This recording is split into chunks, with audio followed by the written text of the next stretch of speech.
We're the Nelson family. I'm Ben. We're the Nelson family. I'm Ben, and this is my wife, Brittany. Brittany. Yeah, you're saying it. This is Brittany. And we have 4 kids. We have Marshall, Ellie, Jack, and Charlotte. Some people say we're crazy. We're just an ordinary family trying to live extraordinary lives. We just went on our first overseas trip, and we went to Rome, Italy. Yes.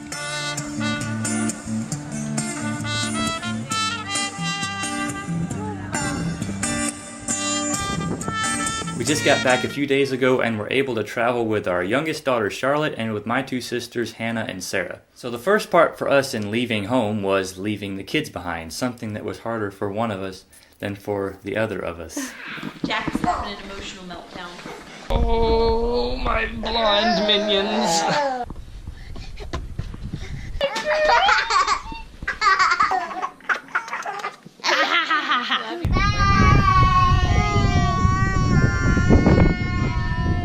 It was pretty hard leaving the kids behind. I'd never planned to travel over the ocean, so leaving 3 of the kids behind and getting over my fear of traveling across the ocean so far away from my kids is pretty intimidating. Our first flight was from Atlanta to Toronto.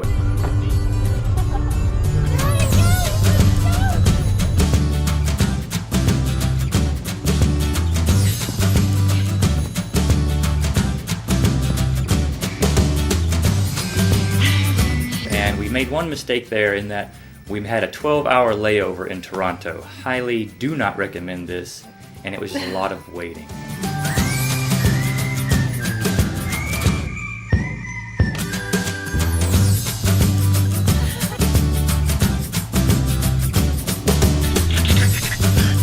But the long flight and all the waiting was definitely worth it because Rome is a city you should see and we should see again. That's me.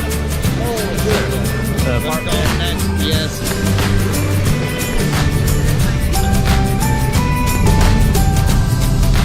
We stayed in an area called the Campo dei Fiori and had an apartment overlooking the entire market there, and it was great. But the one thing about this apartment that wasn't great was the stairs. I think we counted the steps. There were 67,207 steps on this place.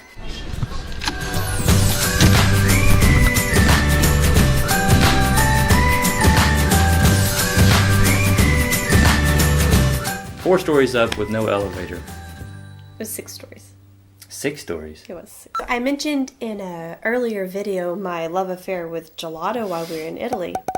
And I was so thankful for those stairs. We were there 9 days, and I'm pretty sure Hannah and Brittany had gelato 14 times.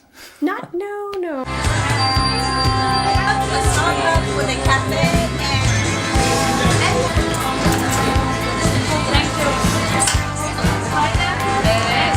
That's a little dramatic. Not much. Not 14 times. One of my favorite things about Rome, and one of the first things you'll notice, is the cobblestone streets everywhere. The streets are this amazing dark, black, brown, and they lead you to all the monuments, all the historical structures, and one of the first ones we saw was the Pantheon. And we saw it, there was a cello player outside of the Pantheon named Fabio Cavagion. If you go to Rome, definitely look him up, check him out, and stalk him every night like we did.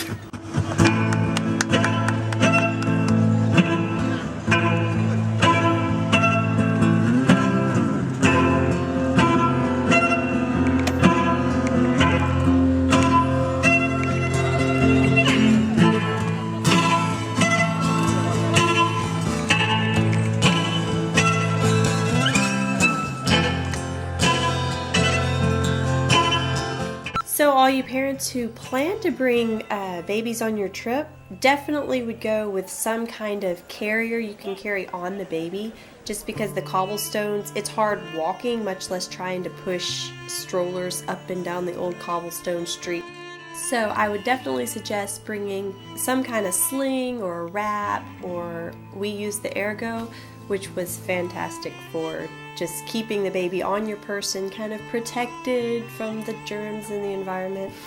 And we didn't have any problems while we were in Rome at all, except for once I was almost pickpocketed at the Trevi Fountain. The Trevi seems to be packed constantly. I mean, thousands of people every day. We were there in the morning, we were there in the afternoon. I went there at midnight trying to get a picture of it without a million people there, but they're always there.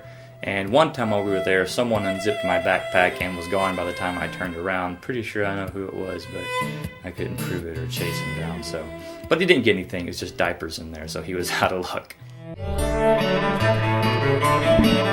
The Colosseum. So when we first started walking up to the Colosseum, it was kind of, oh, this is that touristy place everybody has to go to in Rome. And at the outside, yeah, you just kind of have that overall feeling of, okay, we have to go here because. Well, when we went inside, it was like Anything nothing but touristy. I was very overwhelmed with emotion thinking about the people who were killed there and all the history that had taken place there as I just sat and I was looking up and seeing what the walls would have been like, what it would have been like for the gladiators down there fighting each other till death. Right, yeah, very mixed feelings seeing the grandeur of the building, but also knowing what went on inside of it. So it was hard to admire the craftsmanship, knowing what its purpose was. One of my favorite things we saw was the Arch of Titus. It's a triumphal arch that was built by Titus when he came back from destroying the temple in AD 70. You can actually see the articles that were taken from the temple there. You can see the menorah, you can see some of the showbread, you can see the soldiers, you can see Titus himself.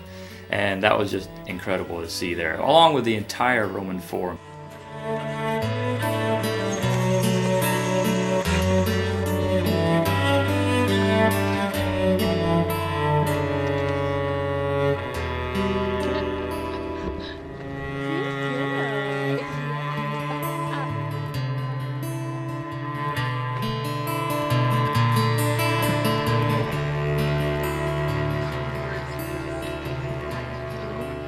The hardest things to comprehend about Rome is that there's no way you could just dig into the history in one visit. There's so many layers of history, so you just have to pick which layer you want to dig into, and it can be overwhelming. Speaking of carrying the baby, we did use the Ergo carrier to go on a bike ride throughout Rome up to the Borghese Gardens. Borghese? Borghese, however you say it. And now the bike.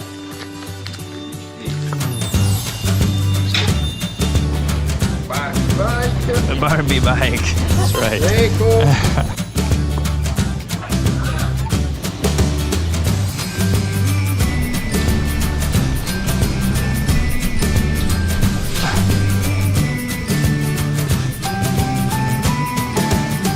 Gotcha.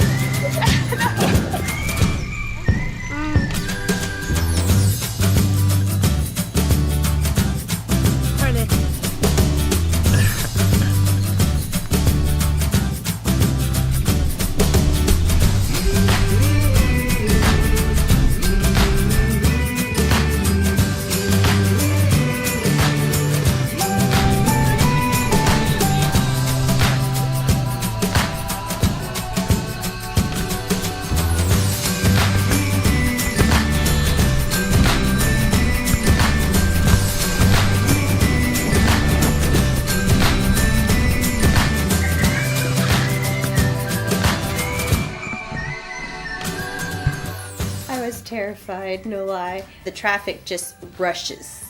I made it though.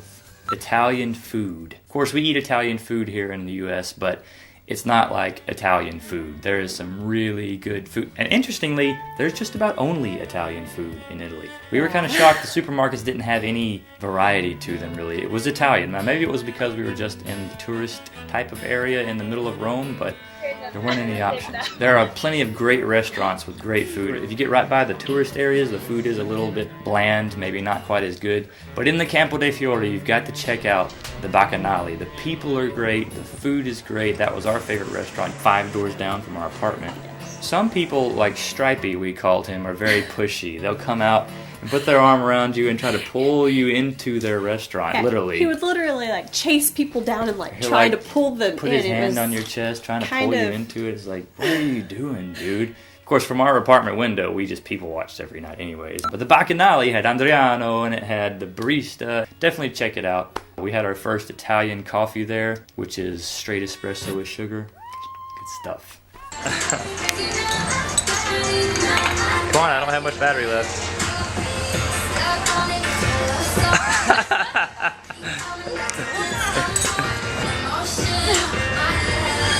Without sugar, it's too strong. That's really good. Sadly, we found our most favorite pizza spot the last day we were there. We went to the Vatican museums, which are incredible, and we don't have time to talk about them, but you should see them too. This is just north of the Vatican museums, and it's called... I don't remember the name of it, do you? I'll put the name right here. It was definitely the most fantastic pizza I have ever put in my mouth. It was great. It was delicious. There are way too many things to mention that we saw. Rome is such a diverse, big type of city. You just need more than a week to see it. Highly recommend it for a first. It was our first trip, and it was a great first trip. And it just lit the fire under us to see the rest of the world and go back. We'll definitely be back to Italy. Bringing Charlotte along was great. Having a baby may seem like an inconvenience, but it's actually a plus. I mean, we had one kid with us. That made us feel more family-like anyways, leaving 3 behind. But having a baby at the airport gets you priority boarding. In the lines for check-in, you get to go to the front. All types of benefits. Everybody's nicer. Everybody loves a baby, especially one as cute as Charlotte.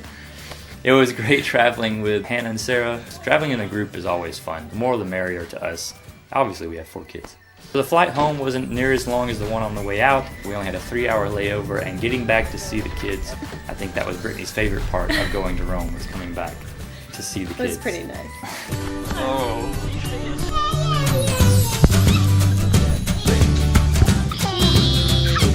Give her a kiss.